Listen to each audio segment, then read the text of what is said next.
Hello and good evening. I'm Stephanie Agar, the V&A's Membership Events Manager, and I'm absolutely thrilled to be welcoming you online for what will be a very special evening with the iconic, or should I say, iconoclastic Dame Vivienne Westwood, who, along with partner and creative director of Westwood, Andreas Kronthaler, will be in conversation this evening with journalist and author Alexander Fury in celebration of the upcoming book, Vivienne Westwood, Catwalk, which comes out next week, this absolutely gorgeous book.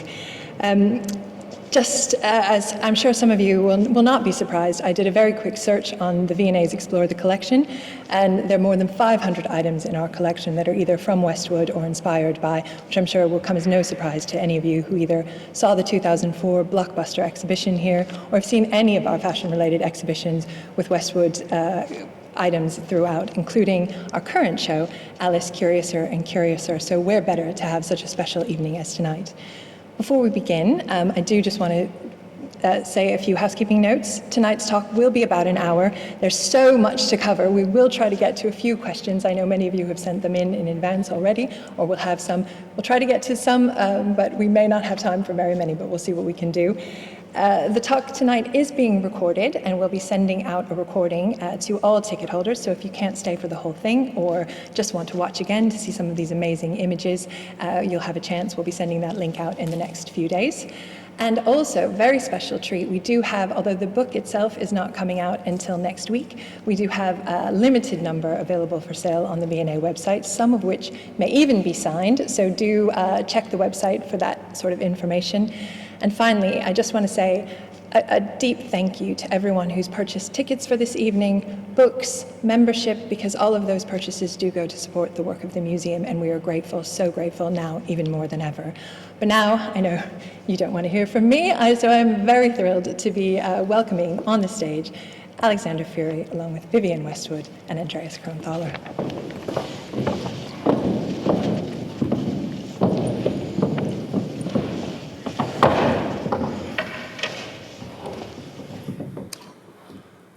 To start with, I want to say welcome to Vivienne and Andreas. It's wonderful to see you both, especially as we haven't been able to see each other during almost the entire course of the making of this book, Vivienne Westwood, Catwalk, published by Thames Hudson. It charts a number of different anniversaries this year, which I just wanted to read through as an introduction. It's Vivienne's 50th year in fashion. It's 40 years of showing on the catwalk. It's 30 years of Vivienne working alongside Andreas Kronthaler. And at the time of publication, it marked the 10th collection of Andreas Kronthaler for Vivienne Westwood. Thank you both for joining me today again. Vivienne, I wanted to start by talking to you about your activism. From the very start of that 50-year career, your work has been informed by a fundamental belief in change, in making the world a better place. I wanted to start the discussion by talking about the present and about the future, and I know you would like to read through your manifesto. Okay. Well, I'm just bringing us up to date. Where am I as a fashion designer and an activist? And we are homo loquax, man the speaker. We face death from climate change. What is the cause? Who is the enemy? Is the economy stupid? War machine. Capitalism is a war machine. 72 wars of aggression since World War II. Capitalism. Military-industrial complex. These things are all bunched together. Global deep state, which we mean by that is big pharma, big tech, big oil, king coal, all tied together. Who is to blame? Is it the banks? Is it Boris Johnson? Who is it? Nobody in particular, everybody. It is the faceless evil. I've just described what capitalism is. It is the faceless evil. Now then, the media, are they to blame? Right, now then, we have evil in this world. The Twin Tower demolition, 54% of people worldwide do not believe the official story. Evil. Listen to this. Tattoo this on your brain. If we stop production of non-essential industry for 6 months, we will reduce CO2 by 30%. This means politicians can stop climate change within 2 to 3 years. They could stop it. At the moment, we have a death certificate because they're not doing anything. Right, now then, begin with war. If you can think of anything less essential than war, no. It's the biggest polluter. We have to start because, first of all, if we are going to save ourselves, we have to stop climate change. We have to halt it, stop it now. Right, now then, stop arms sales and stop arms production. Eventually, this will lead to a world of peace. Can you imagine that? And nobody's ever thought that's what it ought to be. Anyway, act now. Tomorrow is too late. Now, this is what I want you to take home with you. We are at 1 degree tipping point. Beyond 1 degree, there is no future. We will have runaway climate change.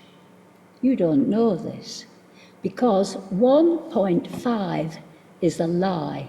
It's the biggest and the most cruel lie that's ever been told by organised lying system, spin from the media.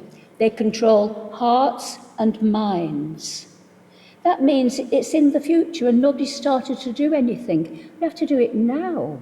Now. Otherwise it's over. Now then, my plan depends upon a new economy. Change the economy and you change politics. It's all together. No man should have the power of life and death over another. Soon. Take it away with you. Take it away with you.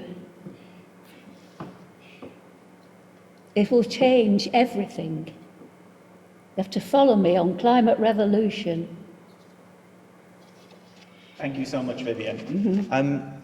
Connected with that, and connected with some of these images that we're seeing here, which are examples of your playing card series, your activism messages, and also activism as reflected in the collections.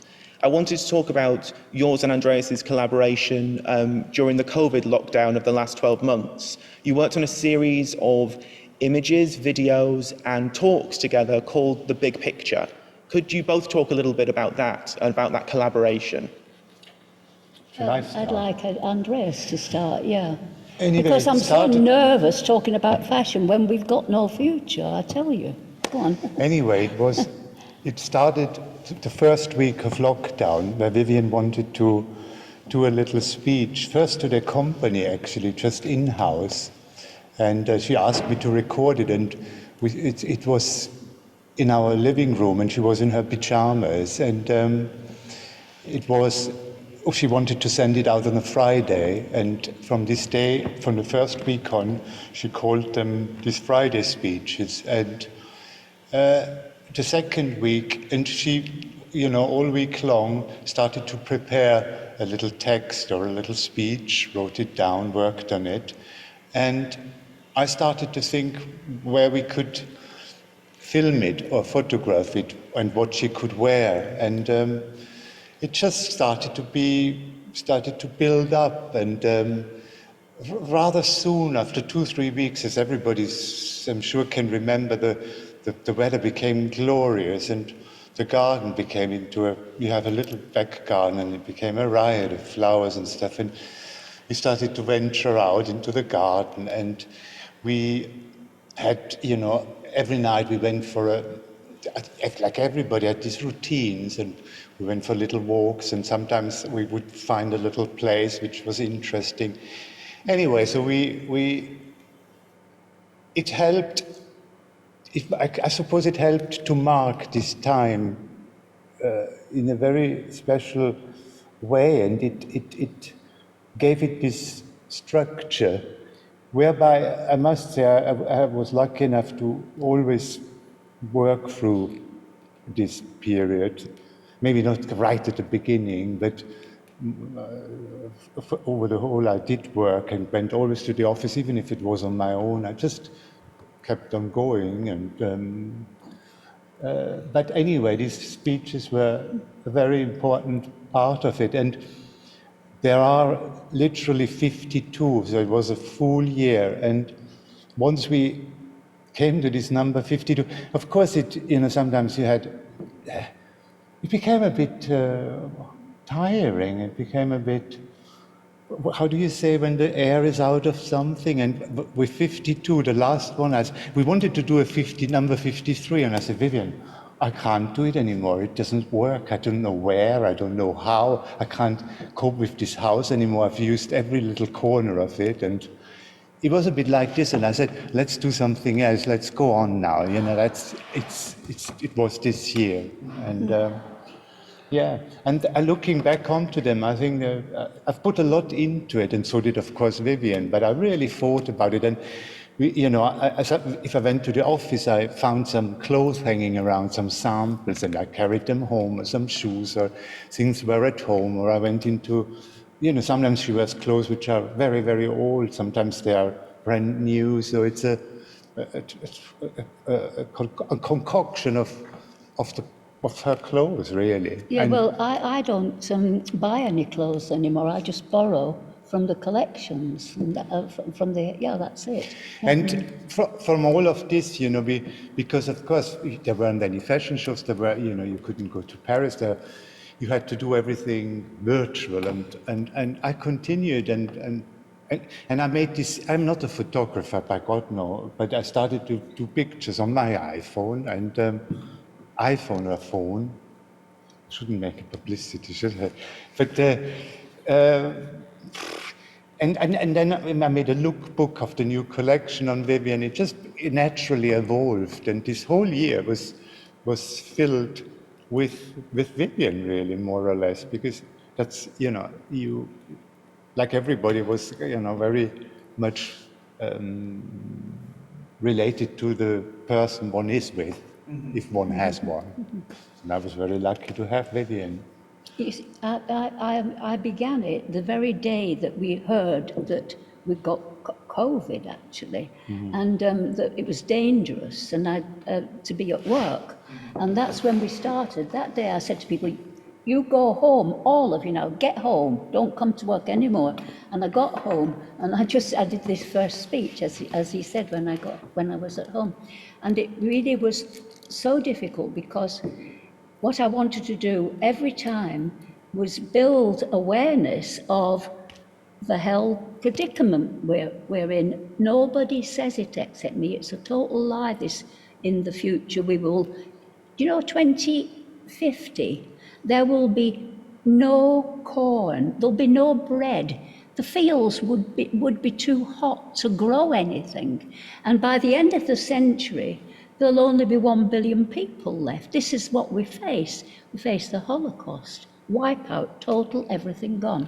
Anyway, so I started anyway, and I tried to say what is most useful for people to understand what's going on. The thing I've said tonight is this 1 degree, because people must know that, because then we will have a chance to do something, Anyway, and so it was very, very stressful because I re-edited it, I thought about it, and my best day was Thursday because on Thursday we recorded the speech for Friday.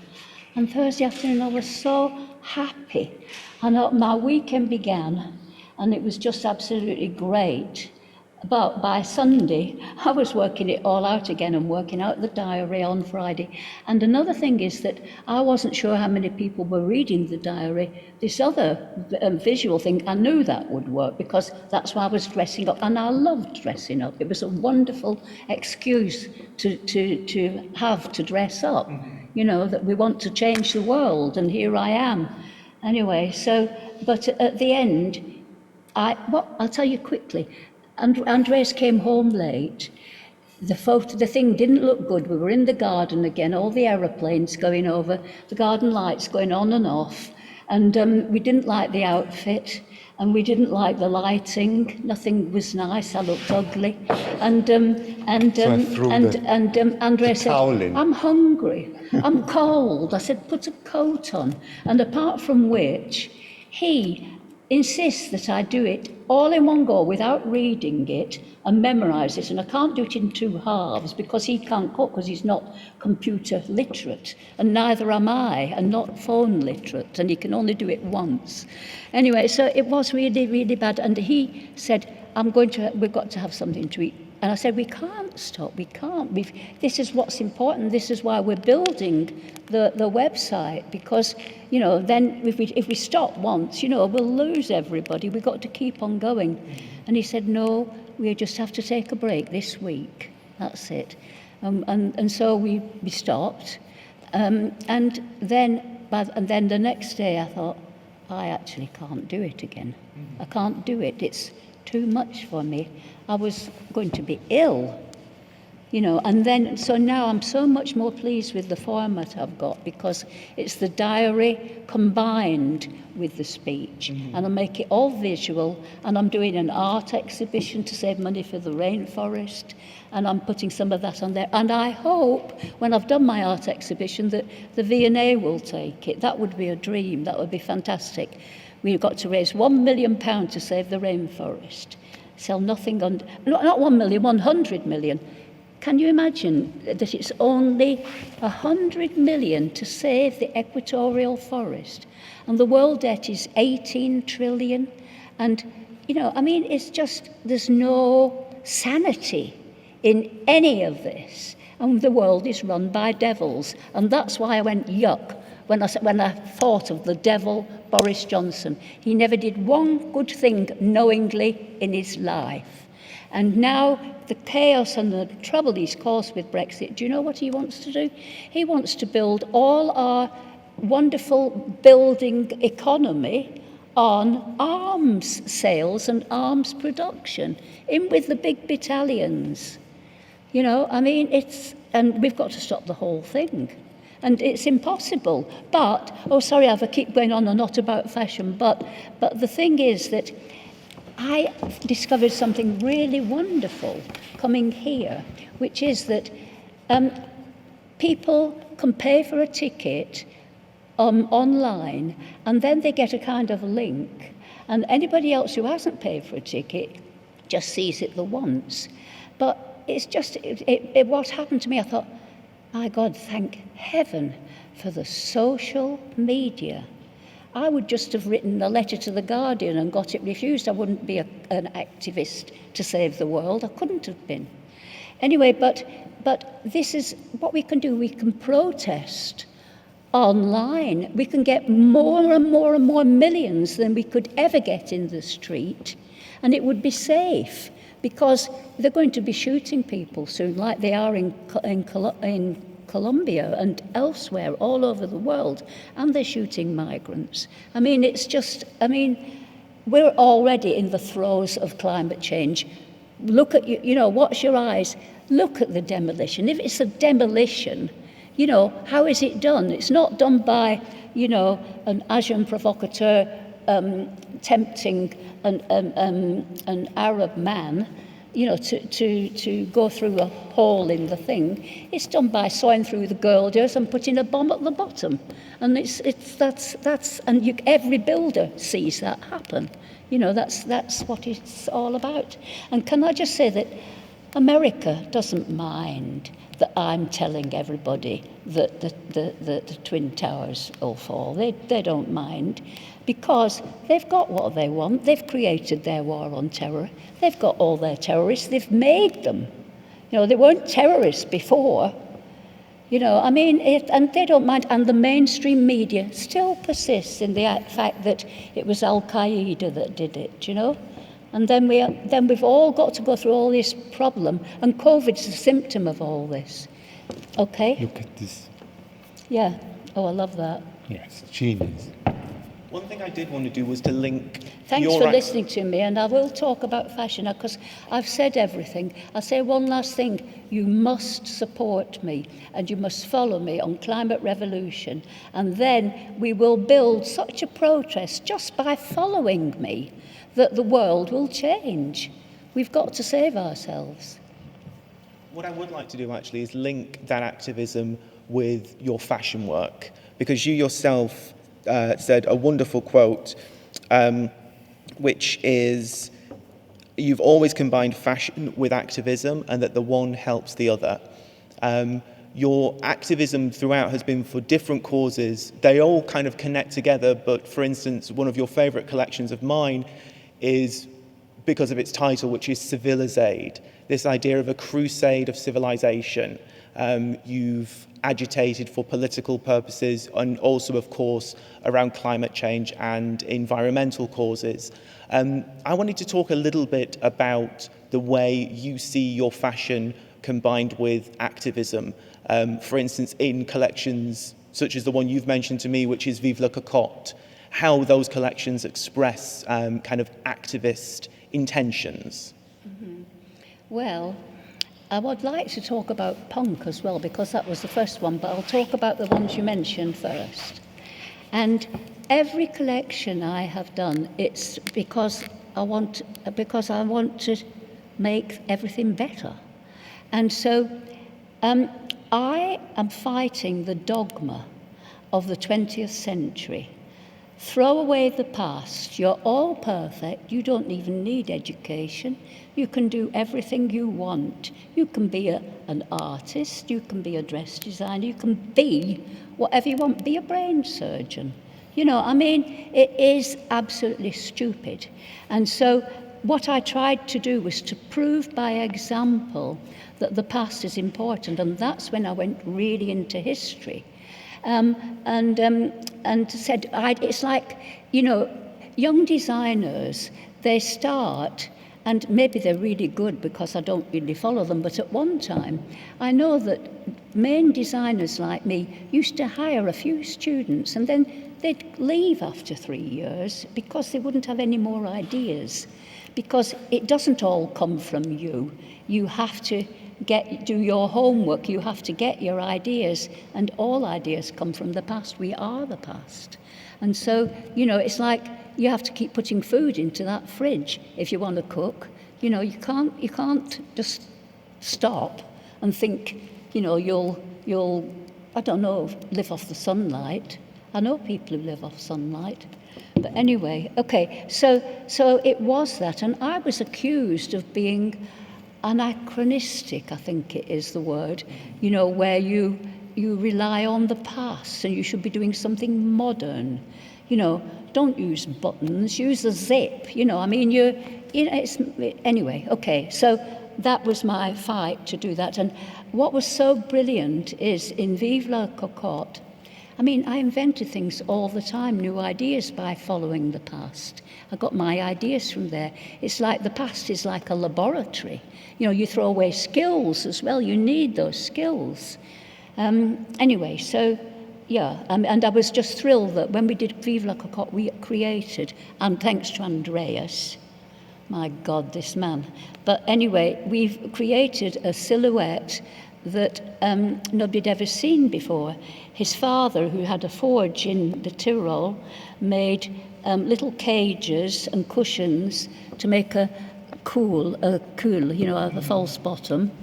He called it the cool de Londres, didn't you, Andreas? And stuffed up here and everything, and it was brilliant. And do you know what we did for that collection? We had to make two. One for all this and one without it. Anyway, so I think I was probably the only person that walked down the street in it. But yeah, and there was a picture of me with a trolley at London Airport, with looking fantastic, that can I say. But yeah, but it was wonderful to look at the models. They just looked so great. Naomi was the first supermodel that came to me, you know. Really? Yeah. She wanted to come to my collection years ago when I did the Harris Tweed thing. And she went to my little shopping World's End, and she said to the man, we were open for the morning to earn some money, and the thing was in the afternoon. I wasn't there, I was preparing the show. And she went to the shop and she said, where is Vivienne's fashion show? I've told them I want to be in it. He said, you can't be in it, you haven't done the casting. And so he wouldn't even tell her. And so Bella Freuder was my assistant. She said, Naomi's coming. I thought, oh well, she never showed up, did she? But she wanted to. And then when she came later on, then all the other supermodels followed her, you know, yeah. And those were very important for both of you, I think, at the But this kind of was start Andreas. Absolutely. I know what you want to know as well. You've asked me about, I'll let Andreas talk after this, I'm going to stop, but I just want, you asked me, why do you like to work with a man? And I know why I like to work with Andreas, because men put women on a pedestal. They make them like goddesses. And I don't know, I'm afraid I might make my women look like a housewife or I don't know what, or a street cleaner or something. But anyway, sorry, I want to say thank you to the people who clean the streets. In our future world, they would have a proper wage, you know, I don't know, I just want to say that. Stop. So what do I talk now about? Well, he'll ask you. About Naomi. No. Well, I thought it's also nice, I think, for you both to talk about history, because you really bonded very early on in your working relationship and in your personal relationship over your shared love of history. I know, Andreas, I hope I'm getting the quote right, Vivienne said that you were moved to tears over the loss of art during the French Revolution, because it was yes, remarkable. yes. You know, there was such a loss of kind of masterpieces. When I was very little, the thought, of course, the loss of human life and all this, but I just thought all the things which got lost and burned and thrown out of windows, and I was very moved by this. I couldn't get over it. I still can't. Anyway, we've lost a hell of a lot. But luckily they made ever such an enormous amount of it that it's still around. But yeah, this is the 18th century, and it's a fascinating time for me. I don't know. I was always very drawn to this time. All times are great. In all times you will find something. But the 18th century for me, I don't know. I just thought it was the most. I just couldn't.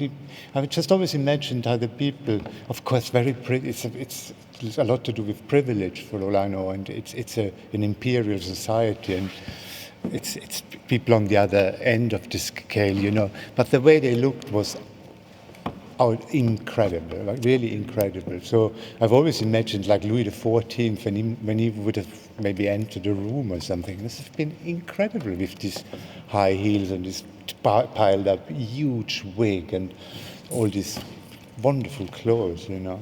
And it's a century which ends, you know, as we know. But fashion, it really goes for a lot of change in fashion. There is, of course, the flying back and stuff, which is there for nearly 50, 60 years. But at the end, you know, Marie Antoinette really stripped it all off, and it's ended with transparent Indian cotton, you know, people nearly looking nude, and just incredible, really, the scale. So it's the 18th century, which I don't know, I keep looking back at it, and I'm always still fascinated by it. I think Madame de Pompadour was the first modern dressed lady you know. I mean, before I was much more heavy. You know, you've got to imagine castles and cold and all this stuff, but the crinoline is something really light, you know, that you can just run around in it. It's, you know, and it swings about, and you're not, of course it is very comfortable, only if it would be too tight in the waist. But corsets were made for men, first of all, but she lightened everything, you know, all silk and, you know, things you could blow away like she'd been dressed by angels or something, you know. Yeah, okay. I thought it would be nice to talk about when you two first started to work together, because I believe the first collection you worked on with Vivienne was Portrait, and then the next collection, Cut, Slash and Pull, you were working in partnership. Cut, Slash and Pull.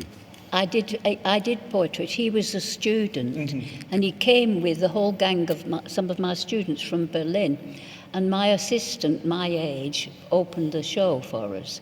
And at the end of it, he was quite, you know, was quite good. He didn't, I thought, just what a cheek, you know, it was really, really good stuff. And he just thought it could have been better. He could have made it more beautifully, and all this because he cares about the lining and how things are made properly more than anything. And so he came to, he stayed. I think you might have gone back to get a few clothes or something, but you came back as an intern and never ever went back. He slept on the office floor, and Mark and Murray, who were my closest you know, help at the time, sample machinists and everything. And and my son Joe, who was running it, I said, who's this guy? You know, he's just telling everybody what to do. And he told me what to do, and I did it. You know, and then I just want to just jump now, because that what he did with the corset is, you know, you need a foundation to hold something big. You should see Andreas throwing fabric around on a stand and how he drapes things and everything. It's amazing. But the first thing he did was make dresses that, in the shortest possible time, were the length of the catwalk. And I think that's when all the supermodels were really, you know, hot to trot. Yeah, but anyway, because you can do that. And you know, when he started to do Andreas Kronthaler for Vivienne Westwood, I was really relieved not to work with him by then. I mean, this is a long time later, because I handling other things, and apart from which my activism is taking loads of things, and I'm dying to buy a less collection, but I've been too busy, but I hope to do it by the end of the year, and all this. But where am I? I don't know.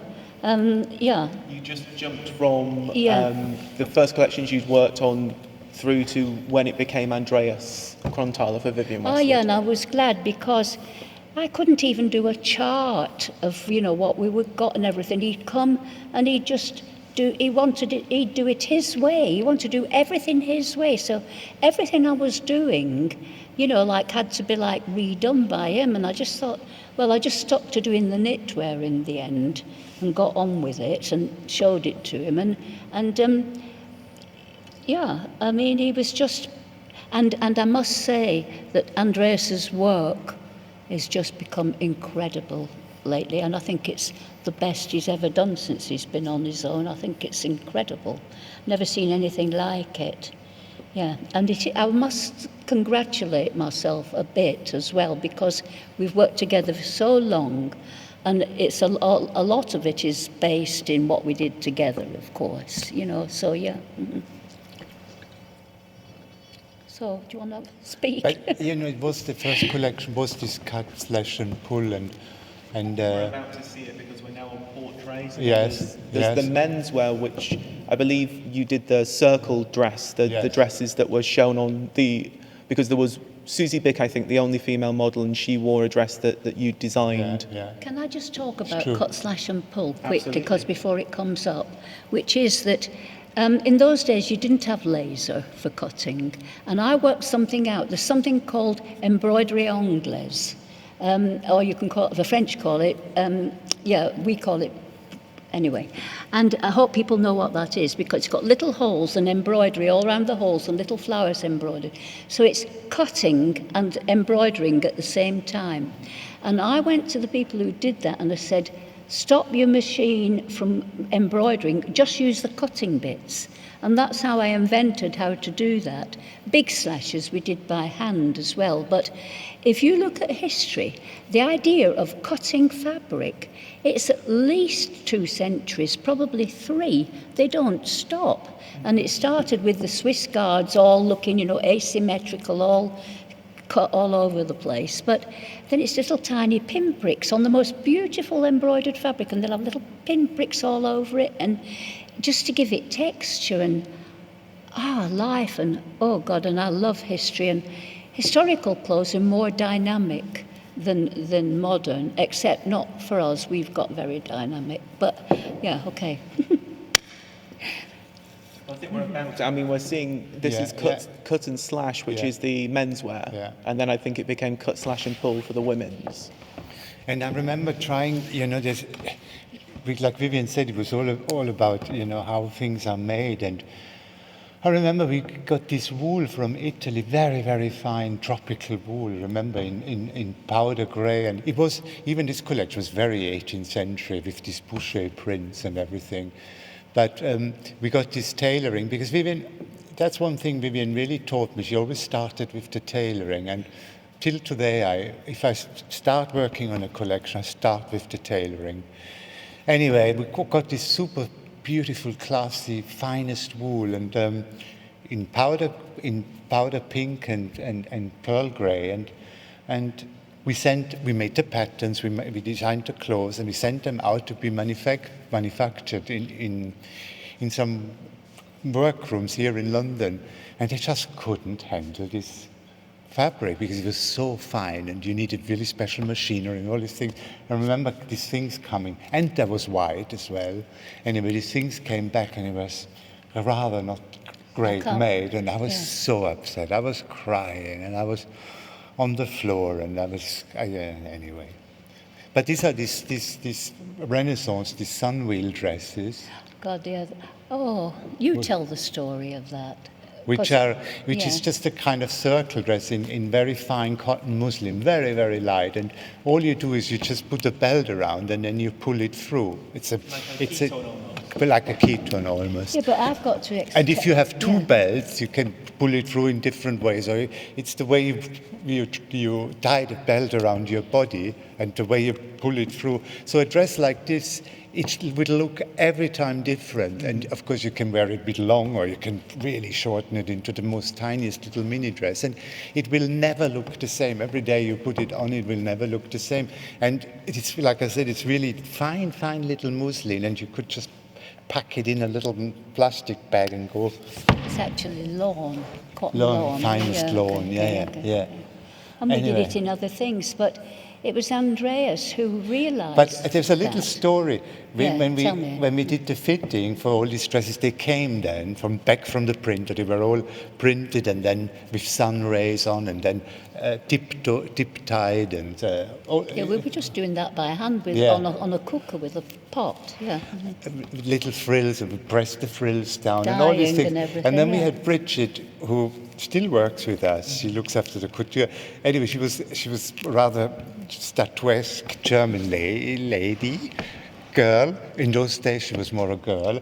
Anyway, we did the fitting on her, and it was quite late. It might have been 2:00 in the morning, and we tried all these different variations, and it was endless. Anyway, and she always looked so funny, and I think we were in stitches and laughing on the floor, and we were so amused. And anyway, it was a wonderful time, really. I think back about it. Yeah, because I have to add a couple of details about that, which is at the end of the show, there were 12 at least, all different colourways of these girls, and they were all on the catwalk together, and they undid their belts and turned around, and it was just like it was spinning tops, and it reminded you of tents of knights and everything, fighting. It was just brilliant.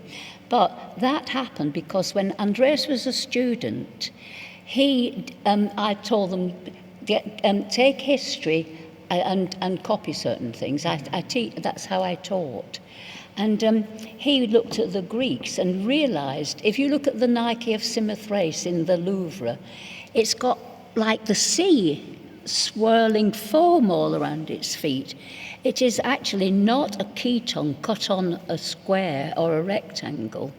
It's a big circle, and he realised that the Greeks were doing that. And if you look at the Renaissance period of clothes, they've all got this thing under here, and it's actually little things here, and then it's big. They're all big, even a big green velvet gown like that Arnolfini.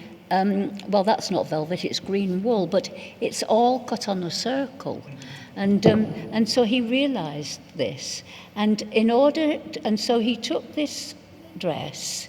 He first of all, he put up a ladder, and he got this a friend of ours who still styles our clothes, Sabina, and he walked up this student friend, yeah, and he had to go right to the top of the ladder, and this dress was from the top of the ladder, this little woman at the top of this high ladder, and this great big long dress. And it looked fantastic, didn't it? Yeah, it was great. And that was the first dress he showed me, and I thought, well, you know, this bloke, young man, 21 or 2 or something really young. 3. And, yeah, and I just thought, the way I put it is, if you wanted to give a student 100% marks, he was totally out of scale. You wouldn't know what to give him. It's just something else. Yeah. We're actually about to go into a collection that I did want to talk about specifically as well, which is Anglomania. And obviously Anglomania, for people that don't know, is titled after a kind of French craze for British costume towards the end of the 18th century, tied in with Rousseau and tied in with the kind of philosophical thought of the time. But for me, there's something very interesting about this juxtaposition and this kind of conversation between a European sensibility and an English sensibility, which obviously you have in your partnership, because Andreas is Austrian and you yourself, Vivienne, come from Yorkshire. So I wondered, how important is that, do you feel, the exchange of those two attitudes in the work that you produce together? You tell Andreas. Tell about how the lady put her hat on, and the Tyrol and all this stuff. God. Chanel and all that. What I mean, it's Anglomania. You know, when I came to England, when I got to know Vivienne more and more, it is just such an incredible place here. It's so rich, the history, and it somehow looked after its history, a certain part at least looked very well after it, and it was still terribly alive and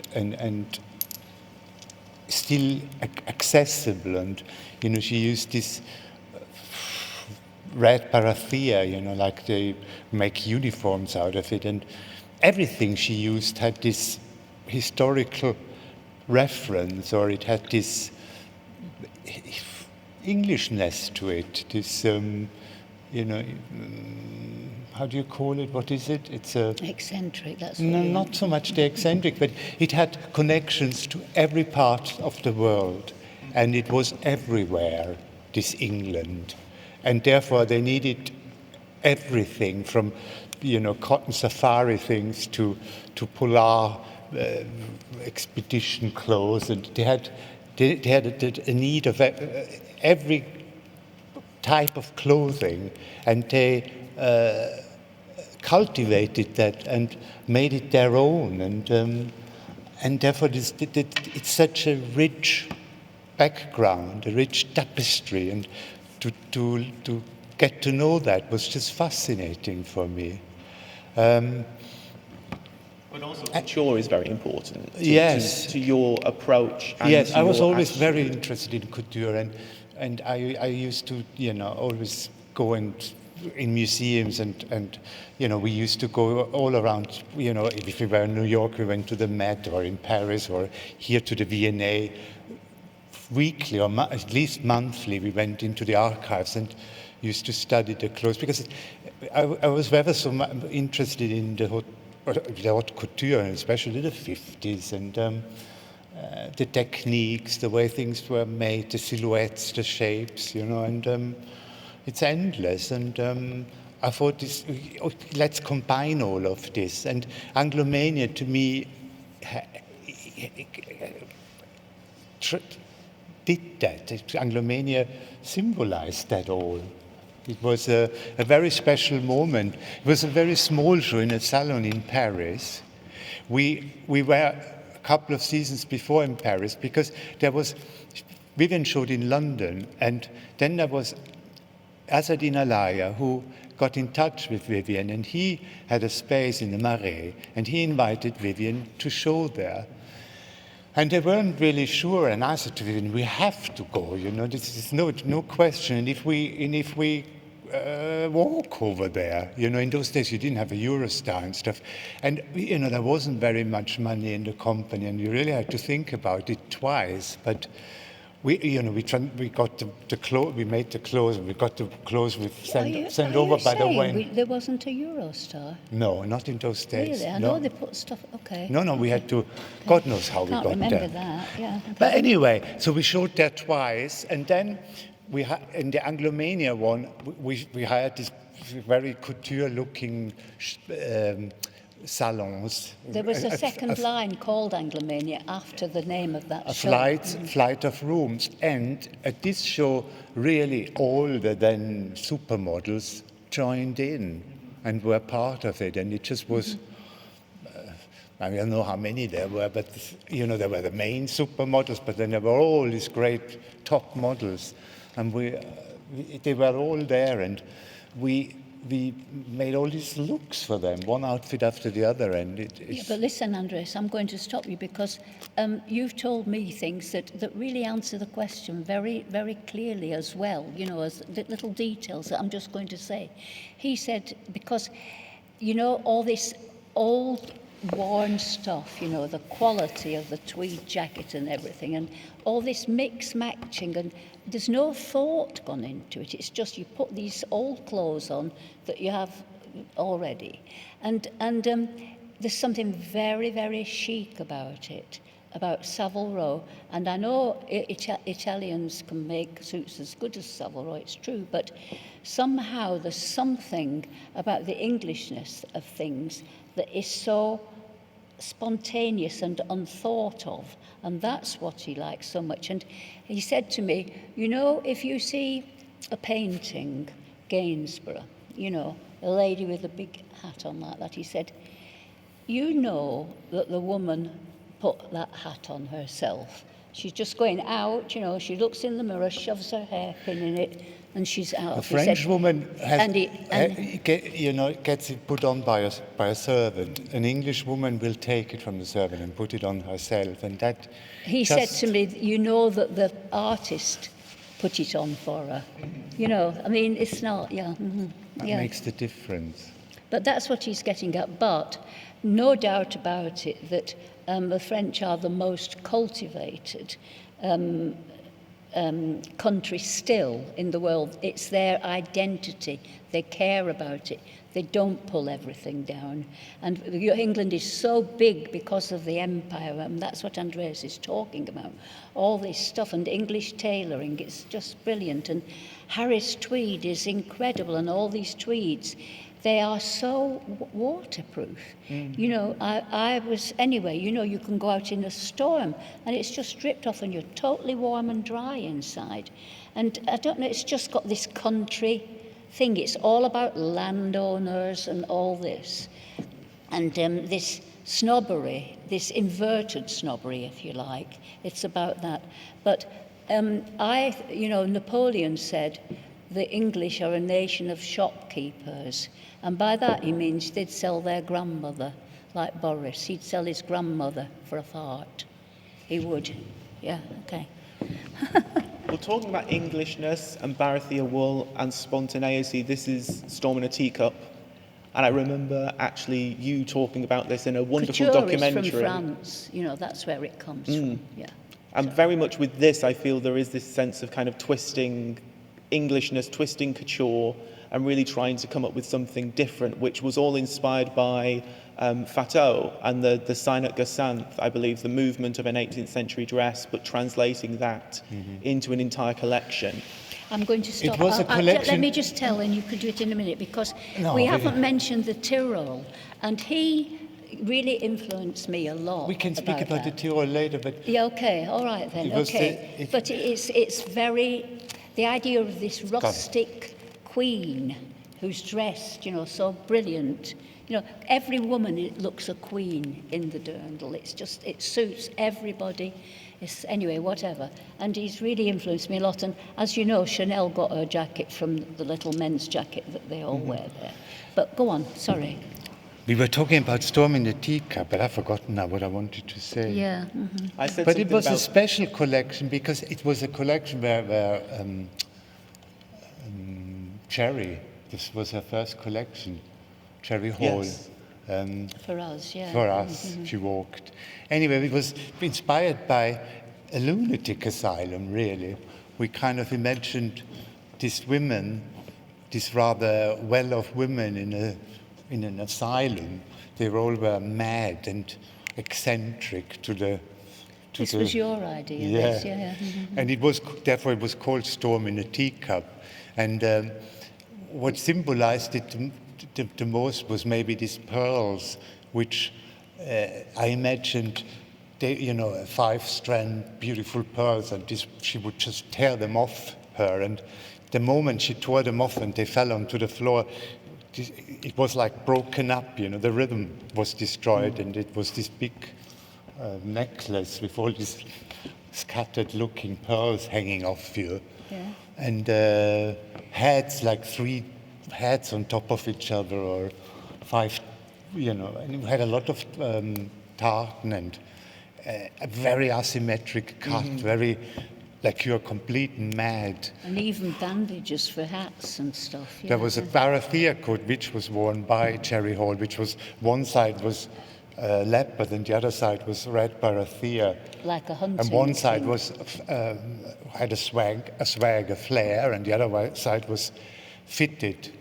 And this was done with, you know, inbuilt structures, you know, to hold it onto the body. I was going to say, it must be incredibly technically difficult to do. It really something like was. that. It was a lot of work. But, yeah. Can I say something about Jerry? She's brilliant. She hasn't persuaded Rupert Murdoch to do anything useful or not destructive, but still. Anyway, he's probably done more harm than any man that ever lived. Probably more people have died because of him. And certainly the influence of the press upon the lies and the fact that nobody knows we're heading for Holocaust and final destruction is very much his orchestration. But anyway, but Jerry, she, in this same collection, she had this dress. It was just so beautiful to move around in everything. And she took her shoes off. Well, she didn't take her shoes off. First of all, she was in the queue waiting, always ready, you know, keep totally focused. And putting perfume on to go on the catwalk. You know, she had to feel good. And she chucked her shoes off and whatever. But I want to say one other thing about her as well. Mick Jagger at a party said to me, "Hey, you know, my wife should be modelling for you. I want her in your show." And so anyway, and then when she came, it was quite a sensation for the English. Oh, Jerry is doing Vivienne's show today. And she's so lovely and so kind. And what she said is, they said, "Oh, Jerry." And to me, Jerry was more important than me. But no, she said, "My husband got me the job." She said, you know, she put me in front of her. You know, she's so nice. Yeah, kind. I wanted to say we're now moving into the 2000s, and obviously at this point you've been working together for 10 years, and we touched on it a little bit earlier, but I wanted to expand on it because it's a question that I was curious about, and also something that somebody from the audience asked, which is, do you feel that there's a truth to the idea that men and women design differently. I know you said, Vivienne, that Andreas puts women on a pedestal, but Andreas, do you think Vivienne designs differently to you? Or how does she design differently to you?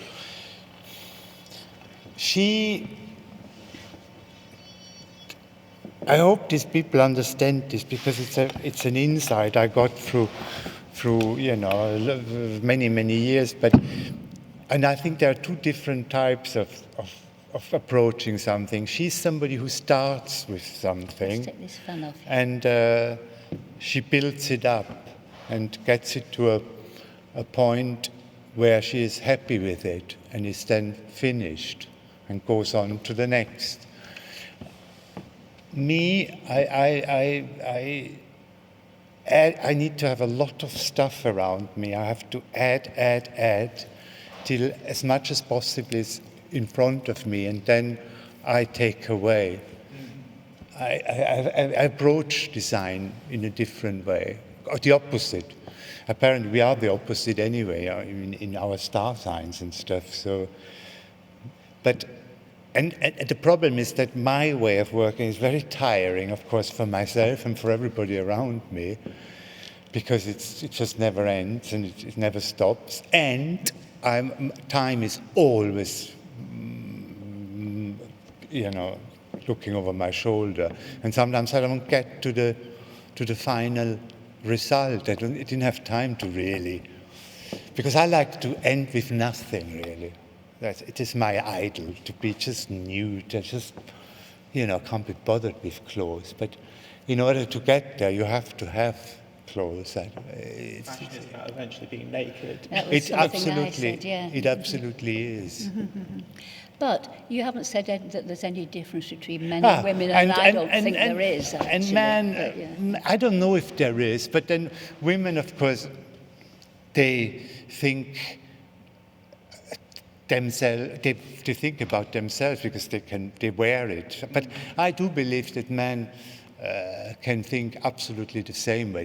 A man can feel like a woman, and a woman can feel like a man. I've got the difference. Women are practical and men aren't. It's very simple.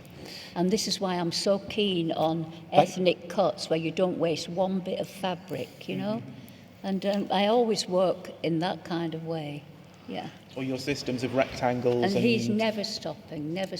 And he doesn't waste anything, but he used to just create such big collections. They were just impossible.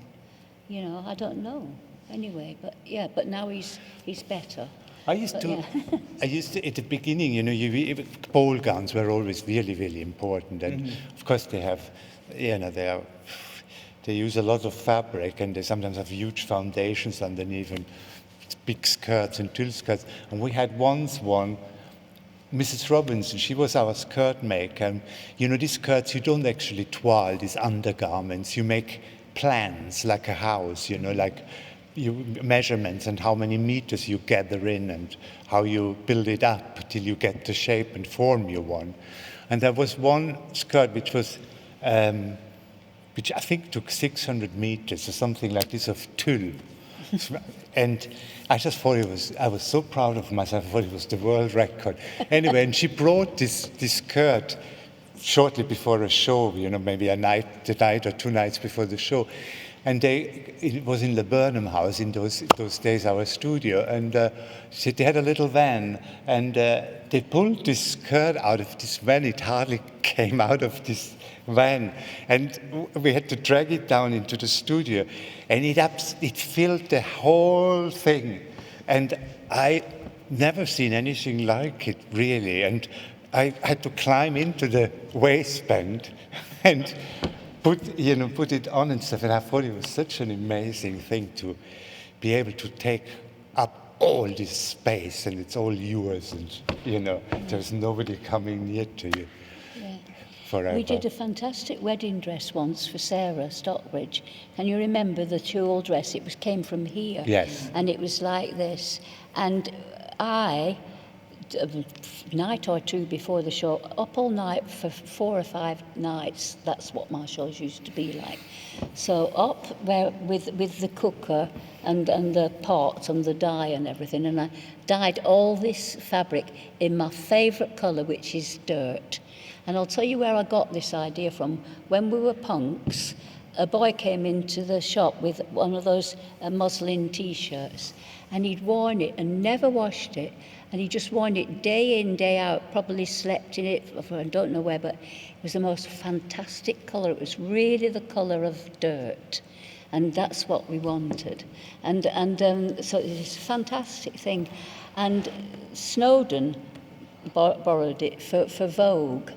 And we crammed it into one of those great big cardboard boxes that you put several things in, and it got thrown away as rubbish. We never got it back. But anyway, and the wedding dress had a slit in the front, and then it had a chastity belt on, which was fantastic, I remember. Which was a handmade chastity belt by my father. It had a big orb in the middle and a little lock and a key. And she opened it up and showed it. And Who was the model for that? Sarah. Oh, right, of course, yeah. Of course it was Oh, Sarah. she did, yeah. Yeah, she's Poor watching, Sarah. isn't she? She's watching, Sarah. Connected with that, I wanted to ask Sarah could do anything. Yeah. Oh. I just wanted to ask my final question because I'm aware we're coming to the end of it. And I don't think a chastity belt is the best lead-in, because I was going to ask, is there one thread that you feel connects your work together, your work all the way through your career? Is there one idea? Sexiness. I think it has to be sexy, and even when it's supposed to be not sexy, it has to be sexy. I don't know if you understand, but and with a hint or a very big portion of humor to it. I think there are qualities. I think you have to make people look important. Yes, that's what's thing. Sexy. They've got to look wonderful, and they've got to look. Who is this? They've got to. Everybody's got to focus on them when they go in a room. They've got to look amazing, and I don't know what the thing is together, but what Andreas has really brought to me is the craftsmanship. He's taught himself. He already knew a lot when he came because he'd made wedding dresses for people as a student and before, and he trained as a goldsmith, by the way. But so it is, what interfacings, all these things that he needs, that he does.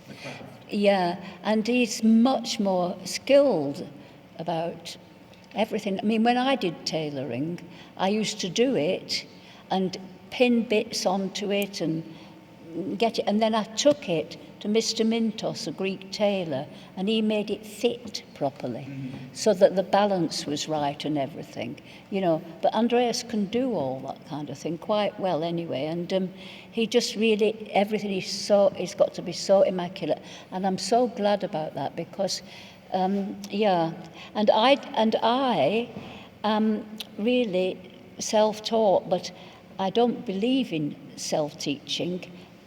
I think I do. I think self-education is the best, but you have to have the discipline of the skill first, and I never really had that. But if at the age of 5 I could have made a pair of shoes, I made models, I could have done anything. I would know where to start, just know where to start, Anyway, but and so what I'm saying is that my way of doing things, I've come up with all these tricks and stuff to avoid being able to tailor properly and get it like that. So I've come up with cutting principles where you just go around corners and you lift it all up and it all drapes and there you are, But I discovered things by not having the skills.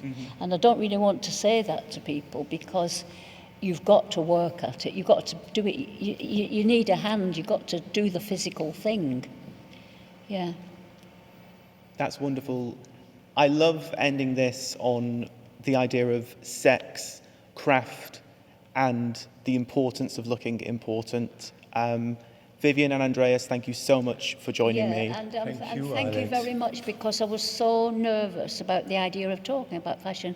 Just remember, you know, it's 1 degree. If we tip over, so you've got to change your life. You've got to stop. You've got to not use your car if you can help it. You've got to stop, and you've got to support me by following the website. We can get millions of people to change the world, if you will, thanks to the social media. Yeah, thank you. Thank you again, Vivienne, and thank you, Andreas. Thanks, Alex. Yeah, thanks to you. Thanks, Alex. Great. Yeah.